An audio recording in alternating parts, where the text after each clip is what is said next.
Hi, and welcome to Speechy TV. I'm Gail Bennell, I'm a speech pathologist and communication strategist. This week, I'm going to share with you a really important concept that you need to understand before you can help your child learn to communicate. It's about intentional communication, and it's absolutely imperative that you understand where your child is in the continuum of intentional communication before you try and help them learn to communicate. Now, the reason for this is that if you select a communication strategy that is too advanced for where your child is right now, then they're not going to get it. It's really not going to work, and you're going to have wasted your time, frustrated yourself, and your child isn't going to get the help they need for where they are right now.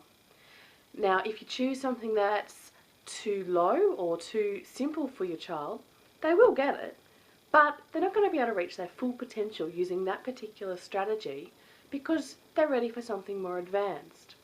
So what I'm going to do over the next couple of weeks is I'm going to explore the different levels of communication development that your child could be at and give you some tips so that you can identify where your child is and some strategies that you can do to help them communicate at the level they are now, and some things that will stretch them and help them to develop skills that will take them up to the next level.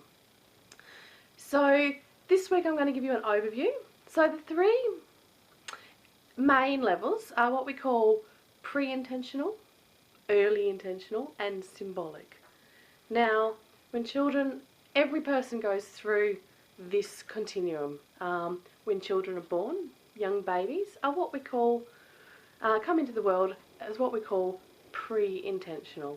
And what that means is, I guess one thing that really confuses people is that when we say intentional, it feels like we mean so that you mean to do something on purpose. In this context, I'm talking about intentionally communicating.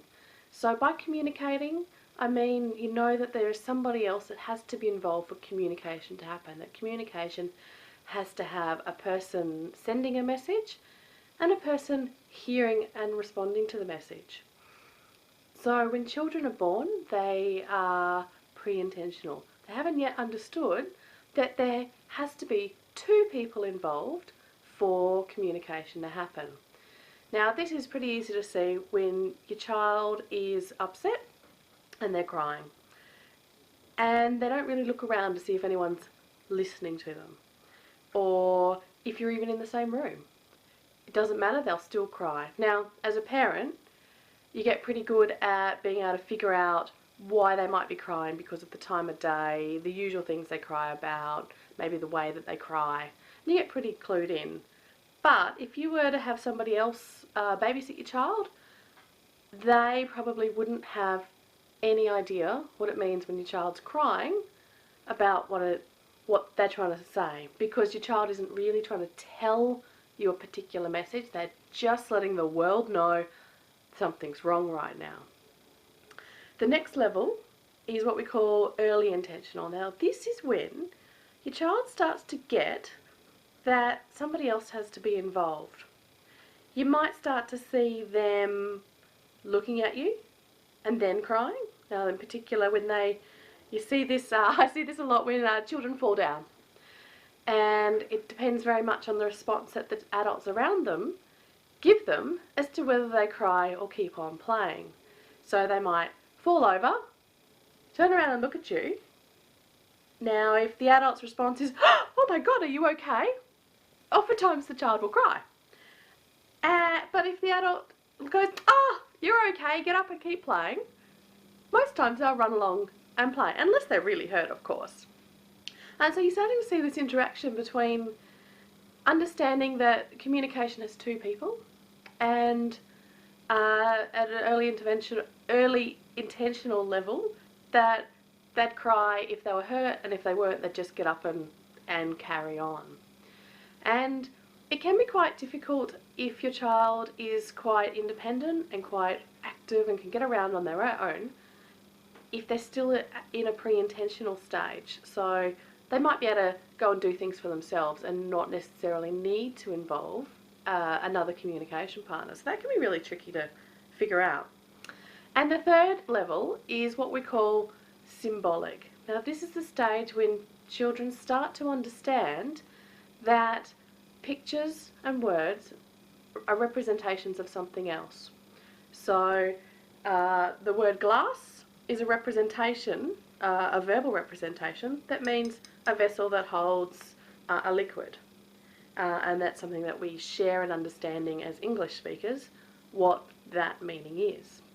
And that also means in terms of pictures, so that a picture of a cat is representing a real cat that runs around. So the animal can be represented as a flat 2D drawn picture, and we know that that means the cat.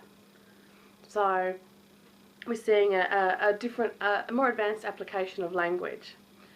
So over the next couple of weeks, I'm going to go more into depth into each of those developmental levels and help you see where your child might be.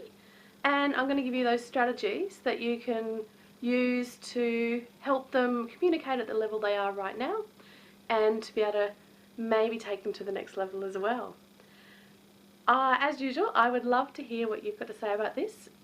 Do you know where your child is, if your child's pre-intentional, early intentional, or symbolic? And what makes you know that?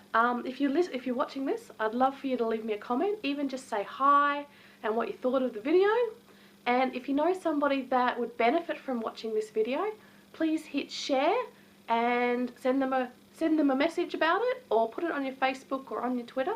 I'd love for this message to get out to as many people as I can, because I really want to help as many kids who are non-verbal learn to communicate. So leave a message down below, and I look forward to hearing your comments. I'll come back and say hi and join in on the conversation. I'll talk to you soon.